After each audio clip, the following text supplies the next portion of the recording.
Allez, nous sommes de retour sur le plateau de NCI Sport pour la troisième et dernière partie de cette émission. Et vous savez qu'à partir de maintenant, eh bien, nous allons débattre autour d'un thème et d'un sujet d'actualité.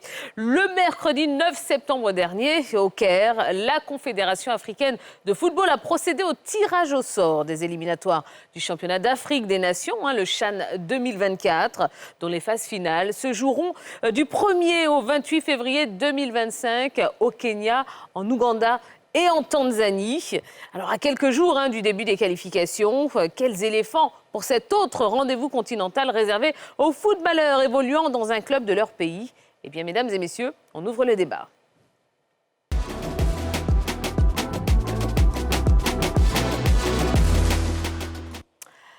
Et pour en parler, eh bien, oui, nous avons invité un journaliste de sport à venir nous rejoindre sur ce plateau. Donc, en plus d'Éric Babou et de Patrick Guité, eh bien, nous recevons ce soir le journaliste Guillaume Aoutou. Bonsoir, Guillaume. Bonsoir, Tia. Comment allez-vous? Très bien. D'accord.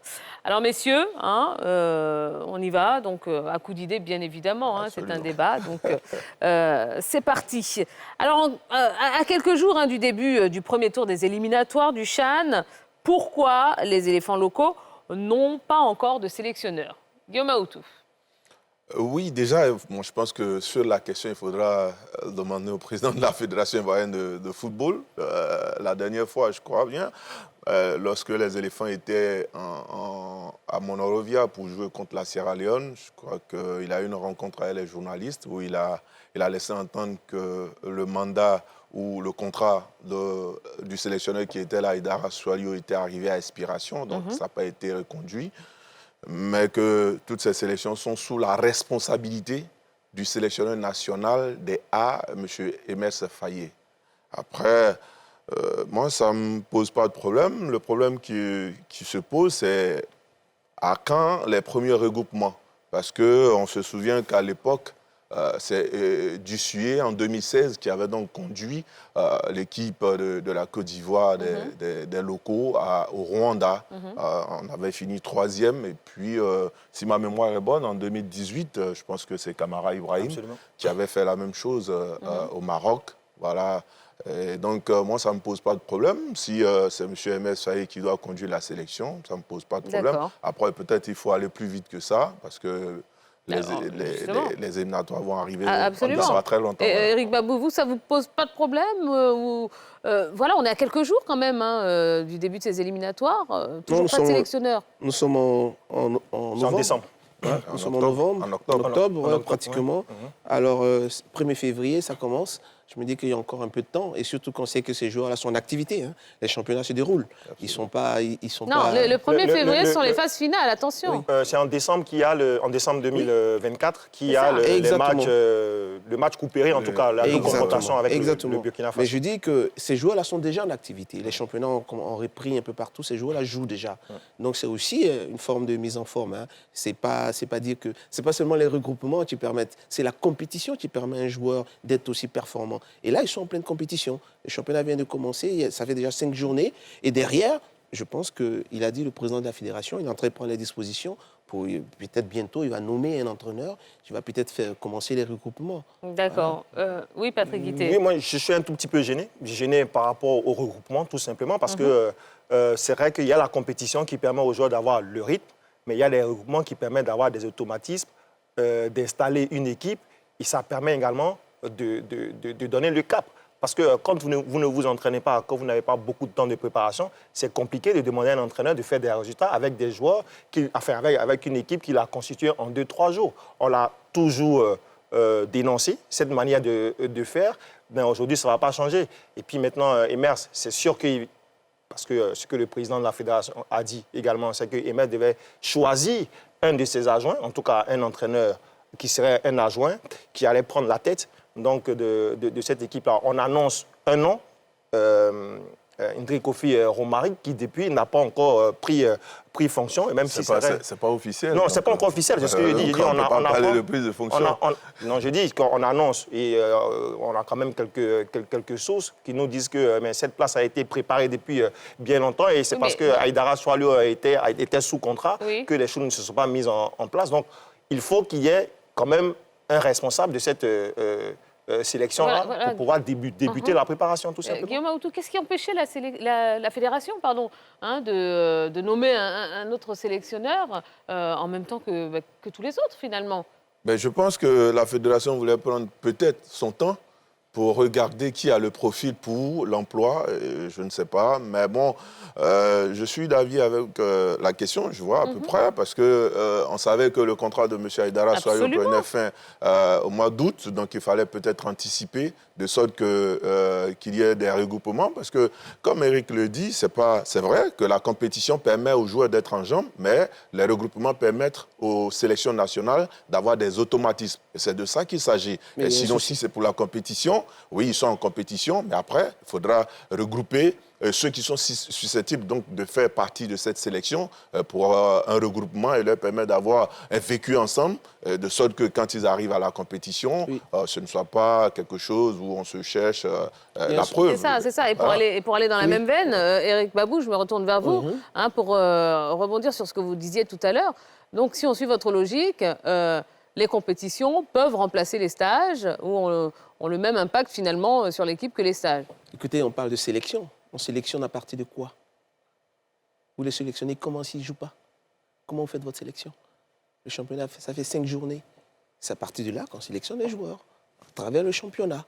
Sinon, sur quelle base on les prend, ces joueurs-là? Ça fait 5 journées. Oui, et derrière, avant, cette sélection-là, connaissait. Il y avait déjà un entraîneur chez Alio, son contrat fini. Je pense qu'on a envie que les choses se fassent vite, mais je pense que le timing de la fédération, il n'y a pas le feu. Oui, mais s'ils prennent un entraîneur qui connaît plus ou moins déjà le championnat, quand on a fini de sélectionner les joueurs, comment on fait pour trouver les automatismes? Comment on fait justement pour créer l'union dans le groupe? Il y a tout ça à prendre en considération. Déjà, il faut faire la sélection. Pour sélectionner, il faut voir les joueurs en activité. Le championnat fait 5 journées. Mais il n'y a pas de sélectionneur. Comment on fait la sélection? Mais justement, c'est ce que je suis en train de dire. Ces 5 journées-là permettent à celui qui est... Parce que la fédération, attendez, le président de la fédération a forcément quelqu'un qui l'a sous la main. Il sait qui va prendre. Il sait que le contrat de Aïdara Choualio va finir bientôt. Il a déjà quelqu'un sous la main. On ne va pas dire de non. Guité a déjà balancé un nom. D'accord, on espère que ce sera le cas. Mais déjà, cette personne-là, sans qu'on ne le dise officiellement, est en train de travailler. Il regarde. Ces 5 journées de championnat-là permettent à ce sélectionneur-là, en griffe qui n'est pas encore en place, de commencer à faire préparer sa sélection. Sinon, imaginez qu'on nomme un sélectionneur et le championnat n'est pas encore déroulé. Il sélectionne comment? Après 2 jours, il dit, bon, j'ai choisi. Les gens vont dire tout de suite, et c'est comme ça aléatoire. Il faut que le championnat commence, il faut qu'il y ait 5 journées, mais ça n'empêche pas qu'un sélectionneur qui est peut-être prévu commence à travailler. Je pense que Eric se met dans la tête que celui qui doit être nommé, celui qui doit prendre les rênes de cette sélection, on le connaît déjà, on lui a déjà dit de travailler. Non, on ne sait pas, justement. Nous, tant que ce n'est pas officiel, ce n'est pas su. Donc, ce qu'on demande, c'est-à-dire que ce dernier se mette au travail, qu'il regarde les matchs, c'est vrai, on n'est qu'à la 5e, mais après 2 journées, on peut faire un regroupement. La preuve, quand les autres, quand il y a les trêves internationales, c'est après combien de journées? Au mois d'août? C'est après combien de journées? Au mois de septembre? Non, je dis que sur la question, on a besoin de savoir. Et les joueurs eux-mêmes, je pense qu'ils ont besoin de savoir aussi qui va être celui qui pourra donc intervenir en tant que sélectionneur de l'équipe locale. Après, voilà. Après, peut-être il y a un autre élément qu'on n'a pas et que tout le monde n'a pas, c'est qu'aujourd'hui, contrairement aux éditions précédentes, on pourra faire appel à des joueurs qui évoluent dans des championnats sur le continent. Voilà, donc pour faire partie de cette équipe. Donc, vous voyez que la donne change. Voilà, il faudra aller prospecter, voir ceux qui sont en forme, ceux qui ne le sont pas, ceux qui peuvent faire partie de cette sélection. Donc, moi, je pense que, voilà, il est important de savoir. D'accord. Pour revenir au contrat d'Aïdara Choualio, qui n'a pas été renouvelé, Patrick Guité, pour vous, c'est une bonne ou une mauvaise nouvelle? Dans le cas où la compétition vous tombe un tout petit peu là-dessus, parce que le président de la fédération l'a indiqué, ce n'était pas un championnat ou une compétition qu'il avait prévu. Avoir un entraîneur qui maîtrise déjà l'environnement, un entraîneur qui connaît déjà, on va dire, le statut de son équipe. C'est vrai qu'il y a plusieurs joueurs qui ont quitté le championnat ivoirien avec lesquels il a participé à la compétition, à la récente compétition. Mais il a forcément un noyau, il a déjà travaillé avec certains collaborateurs au niveau local. Donc ça permet d'aller un peu plus vite quand on n'a pas le temps. Donc avoir un nouvel entraîneur qui arriverait et donc qui prendrait donc ses marques, ça devient un peu plus compliqué. Donc, oui et non. Oui et non. Oui, parce que Aïdara connaît très bien le sujet. Et puis non, parce que bon, voilà, il a certainement atteint ses limites avec la Fédération ivoirienne de football. Il a peut-être lui également envie d'aller voir ailleurs, on ne sait jamais. Oui, moi j'ai eu la chance de les suivre au CHAN, au dernier CHAN. Au Sénégal, oui, en Algérie, j'ai eu la chance de les suivre et j'ai vu que Aïdara, il a mené son groupe, mais je pense qu'il a eu des limites, il a eu quelques difficultés. Je pense que ça n'a pas plaidé en sa faveur, voilà. Et je pense que logiquement, si le président de la fédération choisit un entraîneur du cru, tu maîtrises un peu l'environnement, tu connais déjà plus ou moins le championnat, tu après 5 journées as déjà une idée, je pense qu'il y a quelqu'un déjà, tu es en train de travailler dans ce sens-là. C'est pour ça que je dis, il n'y a vraiment pas le feu. Voilà. Ils sont en compétition, ces joueurs-là déjà, et je pense que le travail est en train d'être fait. Donc, il n'y a pas à s'affoler, et il sera nommé un entraîneur, et puis il pourra travailler, mais je pense que ce sera forcément un entraîneur du cru, et tu connais déjà plus ou moins les joueurs, donc ce sera facile pour lui d'aller très vite. Guillaume Aoutou, c'est vrai que le président de la FIF l'a annoncé comme ça, de façon, je dirais, non officielle aux journalistes, justement le fait que le contrat d'Aïdara Soilio ne soit pas renouvelé. Pourquoi est-ce qu'il n'y a pas eu de communiqué officiel? Mais c'est là qu'on se pose des questions. Il aurait fallu donc faire un communiqué officiel, comme l'a fait la Fédération sénégalaise de football, lorsque l'État sénégalais n'a pas souhaité reconduire M. Cissé donc, à la tête des Lions de la Teranga. Oui. C'est pour ça que je disais tantôt, par rapport au nom qui a fuité pour prendre la relève de Aïdara Soilio, je dis que ce n'est pas encore officiel pour moi. Tant que ce n'est pas officiel, c'est vrai, il a dit dans un cadre... je ne sais pas si c'était formel ou informel, il a rencontré les journalistes, mais c'est ça aussi, on peut le lui reprocher. C'est-à-dire qu'il faut faire les choses clairement, c'est fini, vous n'avez plus besoin de M. Aïdara Soilio, vous faites un communiqué en bonne et due forme, à compter de telle date, M. Aïdara n'est plus le sélectionneur, d'ici là, nous allons nous donner les moyens pour sélectionner, pour choisir un qui va prendre la relève. Je pense que tout est clair dans la tête de tout le monde. Ben, je pense que la question qui arrive lors de cette rencontre, c'est parce que quelqu'un a dit aux journalistes en passant que Aïdara Soilio n'est plus le sélectionneur de l'équipe nationale locale. Et donc lui, il a l'occasion, il pose la question au président qui répond. Et je pense que fait comme ça, ce n'est pas...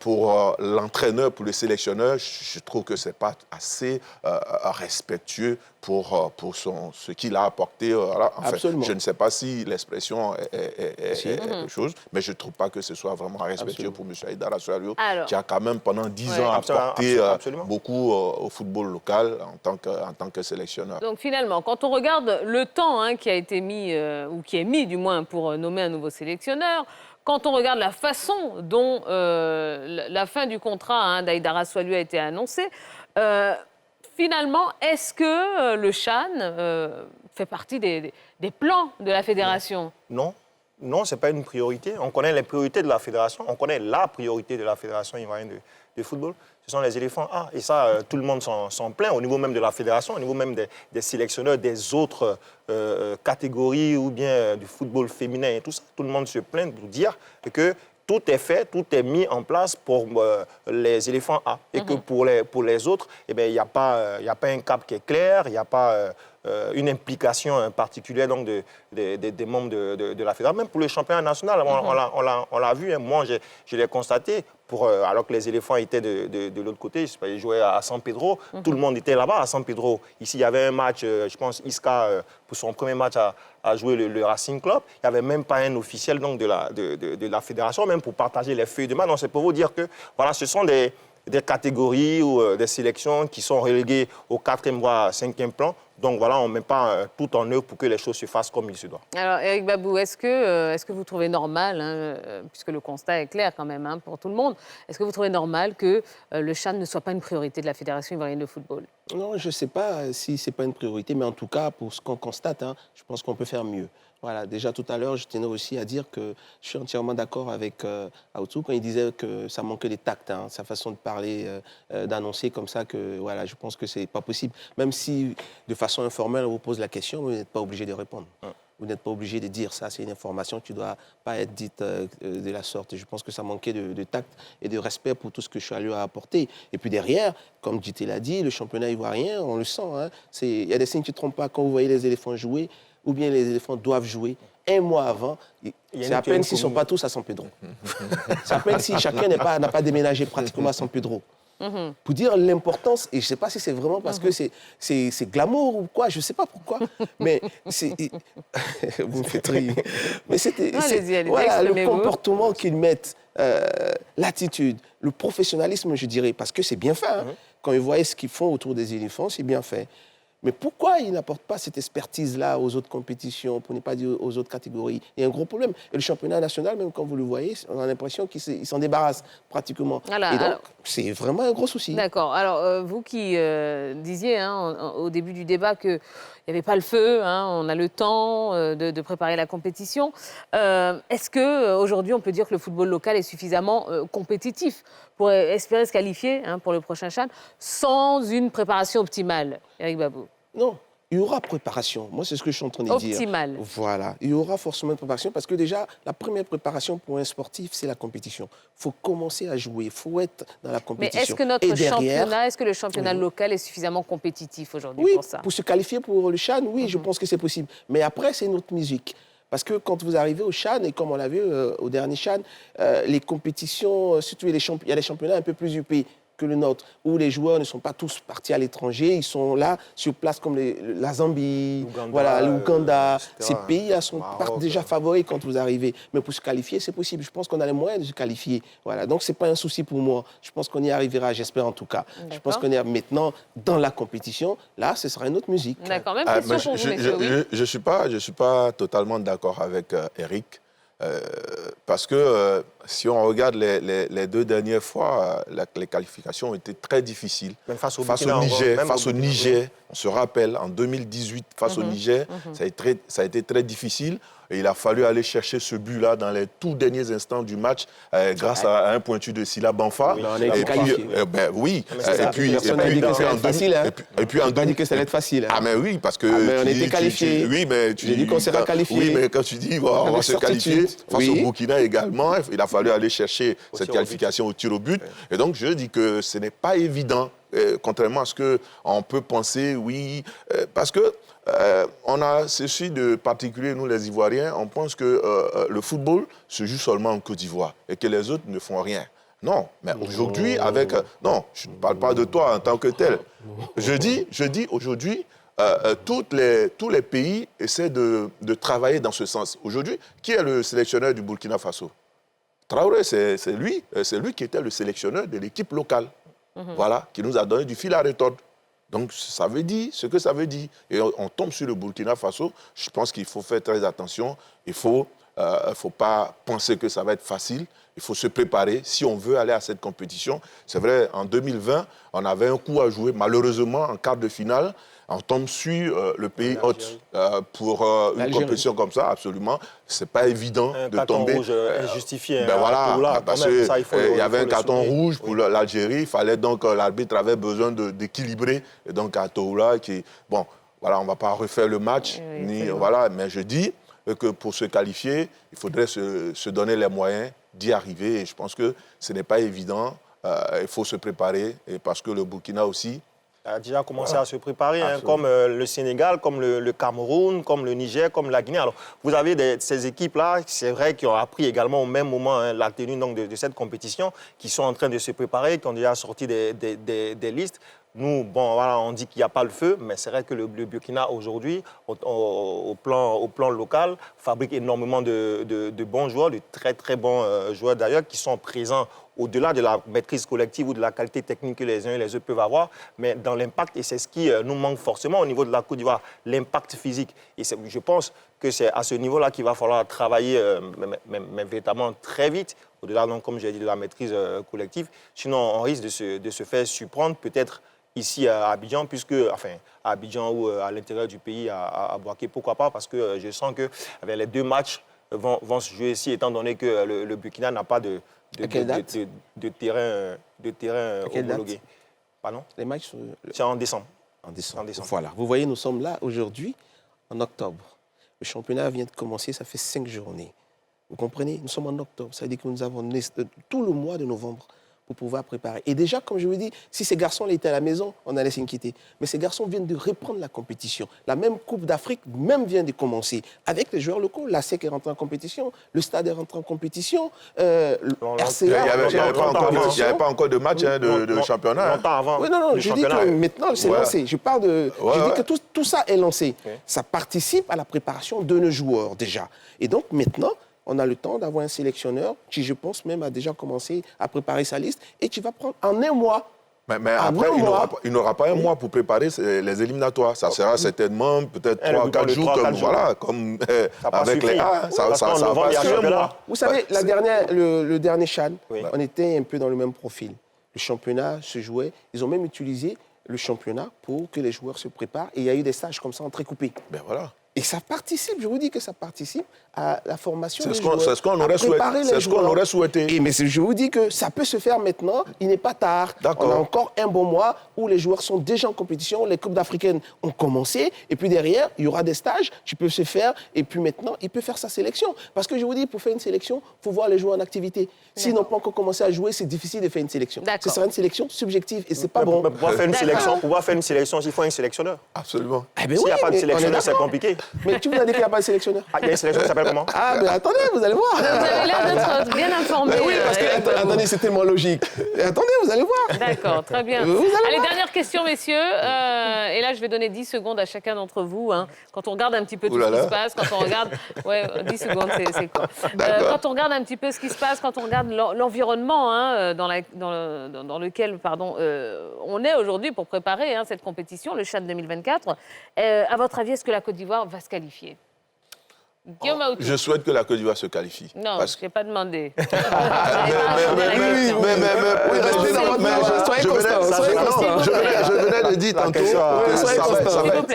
venais de dire tantôt que ça va être difficile. Il ne faut pas penser que ça va être facile pour la Côte d'Ivoire. Donc moi, ce que je dis, il faut se préparer. Et si on est bien préparé, on peut se qualifier. D'accord. Oui, je prends ça comme ça. Si on est bien préparé, on peut se qualifier. On l'a indiqué. La dernière édition, ça a été compliqué. On a dû aller jusqu'au tir au but pour se sortir d'affaires. Et l'édition d'avant, ça a été également compliqué. Guillaume l'a indiqué avec Silla Bonfa dans les derniers instants qui permet aux éléphants. Donc, ça passe par un trou de souris. Il faut travailler dur pour s'ouvrir très grand à la porte de la qualification. Oui, moi je dirais que la Côte d'Ivoire, aujourd'hui, rien ne nous sera donné. Donc dire aujourd'hui que les Ivoiriens pensent que tout sera facile, c'est se tromper. Aujourd'hui, on sait tout, que tout sera difficile. Et quand on parle de préparation, la préparation, c'est vraiment des regroupements. Les regroupements, c'est pour affiner. Et là, je vous dis que les joueurs sont en compétition. Le Stade vient de se qualifier pour une Coupe africaine. La SEC est en pleine compétition là actuellement. C'est pour dire que c'est ces joueurs-là qui vont participer, qui vont jouer au Chan. Il y a des très bons joueurs. Donc voilà, c'est pour dire que ces joueurs-là sont déjà en compétition. L'Afrique, bien sûr. Voilà. Ah oui, j'avais oublié. Ils seront tous d'accord. Je pense qu'aucun Ivoirien aujourd'hui là ne fera l'erreur de penser que tout sera facile. Mais je pense qu'évidemment, on sera qualifié. D'accord. Allez, très bien. Alors, mesdames et messieurs, lundi prochain, NCI diffusera la cérémonie du Ballon d'Or 2024. Rapidement, tour de table, une fois de plus. Qui voyez-vous remporter ce titre, messieurs? On commence avec vous, Patrick Guité. Je ne suis pas d'accord avec ce que je vais dire, mais Vinicius. D'accord. Eric Babou? Oui, je souhaite Vinicius. OK. Guillaume? Rodri, moi. Rodri? Oui. Ouais. D'accord. Ben, en tout cas, voilà, hein, rendez-vous lundi n'est pas 28 glamour. octobre. Comment? Vinicius est un peu plus glamour quand même. Ah ben, Un peu plus râleur. Un peu plus râleur. on se rappelle de 2006 hein, avec Fabio Cannavaro. Ouais, voilà. Souvent aussi, il faut Il est donner fantasque, il a le talent, il a tout ce qu'il faut pour Oui, être un mais ballon c'est un d'or. râleur en plus. D'accord. Bon, et ben voilà. Donc rendez-vous le lundi 28 octobre prochain hein, sur NCI pour vivre en direct la 68e édition du Ballon d'Or. Et après cela, et avant cela même, oui, le prochain rendez-vous sport, hein, c'est ce mercredi, donc après-demain hein, pour l'UEFA Champions League. L'affiche hein, qu'on va vous proposer, c'est Manchester City face au Sparta Prague, à suivre à partir de 18h. Voilà, merci beaucoup, messieurs. Merci. Merci, hein, Guillaume Autou. Merci. Ça va, c'était bien? Ben oui. Ça vous a plu? Toujours un plaisir. Vous reviendrez nous voir? Absolument. Ok. Le prophète, merci beaucoup. Merci. Très beau, le vert. La couleur Mais il de a la l'espoir, même coupe évidemment. il a la même coupe de couronne que moi, mais il va falloir qu'il change hein, la prochaine fois. Voilà. Merci Eric Babou. Toujours un plaisir. Eh ben voilà. Allez, on vous souhaite de passer une excellente soirée hein, sur NCI et puis à mercredi soir pour l'UEFA Champions League. Ciao, ciao.